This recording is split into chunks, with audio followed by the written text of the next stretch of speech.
Hi ಸ್ನೇಹಿತರೆ, ಎಲ್ಲರಿಗೂ ನಮಸ್ತೆ. Welcome back to my channel crick information in Kannada. ಸ್ನೇಹಿತರೆ, ಇವಾಗ RCB versus Delhi match Chinnaswamy ಸ್ಟೇಡಿಯಮ್ಮಲ್ಲಿ ನಡೀತಾ ಇದೆ. ಸ್ನೇಹಿತರೆ ನೋಡಿ, ಇವತ್ತು RCB ಮೊದಲು ಬ್ಯಾಟಿಂಗ್ ಆಡಿದೆ, 189 ರನ್ಗಳನ್ನ ಹೊಡೆದಿದೆ. ಸ್ನೇಹಿತರೆ, ಇವರ ಒಂದು ಅಬ್ಬರ ನೋಡಿದರೆ ಲಾಸ್ಟ್ ಓವರಲ್ಲಿ ಅಂದರೆ ಕೊನೆಯ ಹೊತ್ತಿಗೆ ಒಂದು 230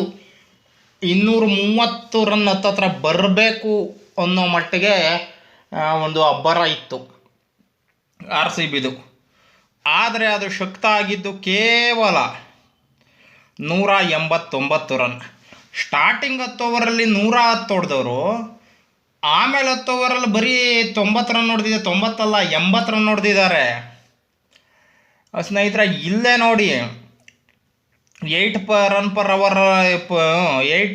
ಪರ್ ಓವರಲ್ಲಿ ಹೊಡೆದಿದ್ದಾರೆ ನೋಡಿ.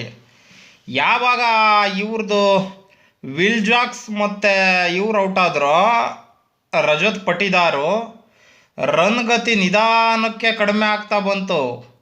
13, 14, 15, 16 ಆ ಓವರ್ಗಳಲ್ಲಿ ವಿಪರೀತ ಕಂಟ್ರೋಲ್ ಮಾಡಿಬಿಟ್ರು ರನ್ಗಳನ್ನ. ಅದಿದ್ದರಲ್ಲಿ ಕ್ಯಾಮ್ರಾನ್ ಗ್ರೀನ್ ಸ್ವಲ್ಪ ರನ್ನನ್ನು ಪುಷ್ ಮಾಡಿದ್ರು ಬಿಟ್ಟರೆ ಈ ರೀತಿ ಆಯಿತು. ಆ್ಯಕ್ಚುಲಿ ಎಕ್ಸ್ಪೆಕ್ಟೇಷನ್ ಇದ್ದಿದ್ದು 225, 230 ಹತ್ತತ್ರ ಇತ್ತು. ಆದರೆ ಏನು ಮಾಡೋದು, ಇಷ್ಟೇ ಆಯಿತು. ಇಲ್ಲಿ ನಾವು ಡುಪ್ಲೆಸಿಸ್ ಅವರು ಆಡಲಿಲ್ಲ, ಅದೊಂದು ದೊಡ್ಡ ಮಿಸ್ಟೇಕ್ ಅಂತಲೇ ಹೇಳ್ಬೋದು. ಆಮೇಲೆ ಇನ್ನೊಂದು ವಿಷಯ ಏನಪ್ಪ ಅಂದರೆ 189 ನಿಜಕ್ಕೂ ಕೂಡ ನಾಚಿಕೆಗೇಡಿನ ನಂಬರು. ಯಾಕೆ ಗೊತ್ತಾ ಸ್ನೇಹಿತರೆ, 3-4 ಕ್ಯಾಚುಗಳನ್ನ ಬಿಟ್ಟಿದ್ದಾರೆ ಡೆಲ್ಲಿ ಕ್ಯಾಪಿಟಲ್ಸ್ ಅವರು. ಆದರೂ ಕೂಡ ಇವರು ಇಷ್ಟೆಷ್ಟು ರನ್ ಹೊಡಿತಾ ಇದ್ದರೆ ಏನು ಮಾಡೋದು ಇದಕ್ಕೆ? ಏನು ಮಾಡಲಿಕ್ಕಾಗಲ್ಲ ಸ್ನೇಹಿತರೆ, ತಲೆ ಕೆಡಿಸ್ಕೊಳ್ಬಾರ್ದು. ಈಗ ಇಷ್ಟು ರನ್ನನ್ನು ಡಿಫೆಂಡ್ ಮಾಡ್ಕೋಬೋದು ಅಂದರೆ ಮಾಡ್ಕೋಬೋದು. ಆದರೆ RCB ಚಿನ್ನಸ್ವಾಮಿ ಸ್ಟೇಡಿಯಮ್ಮು ತುಂಬಾ ಚಿಕ್ಕ ಸ್ಟೇಡಿಯಮ್ಮು, ಚೇಸಿಂಗ್ ಅವರಿಗೆ ತುಂಬಾ ಅನುಕೂಲ ಆಗ್ತಕ್ಕಂಥ ಸ್ಟೇಡಿಯಮ್ಮು. ಅದರಿಂದ ಬೌಲರ್ಗಳ ಮೇಲೆ ಡಿಪೆಂಡ್ ಇದೆ. ಸ್ವಪ್ನಿಲ್ ಸಿಂಗು ಔಟ್ ಆದರು, ಮಹಿಪಾಲ್ ಲೂಮ್ರೋರ್, ಸ್ವಾಮಿ ಲೂಮ್ರೋರ್ ನಿಮಗೆ ಚಾನ್ಸ್ಗಳು ಕೊಡ್ತಾ ಇದ್ದಾರೆ. ಯಾಕೆ ನೀವು ಹಿಂಗೆ ಆಡ್ತಿದ್ದೀರಿ? ಮತ್ತು DKನೂ ಔಟ್ ಆದರು ಬೇಗ. ಇದು ನಿಜಕ್ಕೂ ಕೂಡ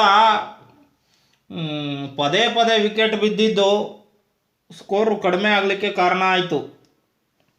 ಒಂದು ವೇಳೆ ಏನಾರ ಅವರೇ ಇದ್ಬಿಟ್ಟಿದ್ದಿದ್ರೆ, ಇಲ್ಲಿ ದಿನೇಶ್ ಕಾರ್ತಿಕೇಯನಾರ ಸ್ವಲ್ಪ ರನ್ ಪುಷ್ ಮಾಡಿದರೆ 205, 206 ಹತ್ತತ್ರ ಹೋಗೋದೋ ಏನೋ. ಆದರೆ ಅಷ್ಟು ಹೋಗಲಿಲ್ಲ ಸ್ನೇಹಿತರೆ. ಇರಲಿ ಬಿಡಿ, ಈಗ ನಮ್ಮ ಬೌಲರ್ಗಳ ಕೈಲಿದೆ. ನಿಜಕ್ಕೂ ಕೂಡ ಬ್ಯಾಟ್ಸ್ಮನ್ಗಳು ತಮ್ಮ ಬ್ಯಾಟಿಂಗಿಂದ ಮಾಡಿದ್ದು ಅಷ್ಟರಲ್ಲೇ ಇದೆ ಅಂತ ನಾನು ಹೇಳ್ತೀನಿ ಸ್ನೇಹಿತರೆ. ನಿಮ್ಗೇನು ಅನಿಸುತ್ತೆ ಈ ಮ್ಯಾಚ್ ಬಗ್ಗೆ? ನೋಡಬೇಕು ಯಾವ ರೀತಿಯಾಗಿ ಕಂಬ್ಯಾಕ್ ಮಾಡ್ತಾರೆ ಬೌಲರ್ಗಳು ಅಂತ. ಕಂಬ್ಯಾಕ್ ಮಾಡಿಬಿಟ್ಟು ಒಂದು ಒಳ್ಳೆ ಮ್ಯಾರ್ಜಿನಲ್ಲಿ ಗೆಲ್ಲಲಿ ಅಂತ ನಾನಾದರೂ ಹೇಳ್ತಾ ಈ ಒಂದು ವಿಡಿಯೋವನ್ನು ಇಲ್ಲಿಗೆ ಮುಗಿಸ್ತಾ ಇದ್ದೀನಿ. ಜೈ ಹಿಂದ್, ಜೈ ಕರ್ನಾಟಕ, ಜೈ ಭುವನೇಶ್ವರಿ ದೇವಿ, ಜೈ RCB ಸ್ನೇಹಿತರೆ.